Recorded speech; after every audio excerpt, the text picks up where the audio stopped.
Yeah, good day, viewer. I brought something very interesting to discuss with you about property investment. Yeah, property investment is an aspect of property that is securing your future. It's more of land banking, as the case may be. I was with a group of people sometimes during the week. It's an educational institution, and I spoke with them extensively. And I brought a very interesting analogy to explain to them what property investment is all about. Property investment is about what you put aside today to secure you in the future. And I brought an idea of the Noah's Ark. What about the Noah's Ark?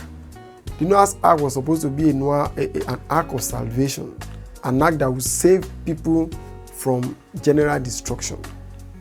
Noah spent so many years preaching, telling people, come over to the ark, destruction is coming. Some will not yield. They will stay in their bar, having fun. Some will go around enjoying themselves, feeling that, what is he talking about? But you know what? Noah was justified in the preaching because the activity did not take only one day. If it could take so long for animals like snail, like sloths, to find their way to the ark. And you know one thing that is interesting about the ark is so many animals got into the ark so many years before the flood. So you wonder, who was feeding those animals when they were in the ark? Because Noah preached for over 100 years and still people did not listen. So I told those people that I was talking to in that school that so many of you will feel I don't have enough. My salary is 100,000 per annum. I earn less than 1.5 million. Where do I see money to invest? But you know the worst thing is if you refuse to invest. Because if you do, you save yourself the calamity that waits ahead. Because sometimes it will amaze you that in some eyebrow area, somebody will tell you, oh, that story building is owned by a woman that sells fish. Oh, that 4 flats is owned by a man that is a organizer. Oh, that 3-story building is owned by a man that is a carpenter. Then you wonder, how come they could afford to own a house in this eyebrow area where lands are sold for about 60 million, 70 million now? But the truth is that those people bought the land when the place was a bush, when it was very cheap. And they got that and they put all their, arrangement in place. And they started building it.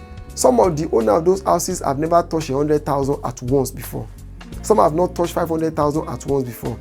And here you are, office man, with your tie, with your suit, sometimes with your vehicle, you still feel that you don't have enough to do investment. But have you ever thought about it that after your 20 years, 30 years in that organization, and you are told to go, and here you are in your mid-60s or late 60s or early 70s, is it then you want to start doing property investment? So I told those people, I said, come, look, you are earning 100,000 now, you felt it's not enough. Nigeria is this, economy is terrible, things are expensive.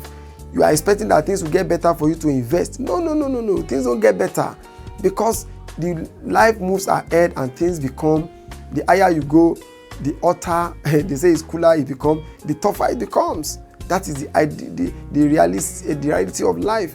But if you have a mindset of investment, even from the little you take, just like none of the animal in the ark died of starvation during the time that they are waiting for the flood to come, so also you will not die of starvation if you set aside little amount of money for investment. But those land you are told to buy today for 500,000, 1.2 million naira, 2 million naira. Alas, let me ask you, if you say you are earning 1.5 million per annum and you say it is not enough for you, I will still bring some land to you, say, oh, that place is bush.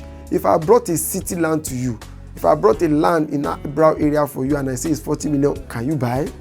So he's supposed to run to buy the one that is sold for $1 million or less than $1 million and spread the payment within a year or a year and a half. If not, if you are sincere to yourself. So nobody has an excuse for not investing. Because if those pepper seller, those groundnut seller, those people that do for organizer way back 30-40 years ago could be proud owner of houses on streets that land are now sold. I don't want to start mentioning street name for 40 million, 50 million. Then you can do better. So prioritize property investment. Think about it. This year 2024, don't let it pass you by. Put something aside for property investment and you will thank me later.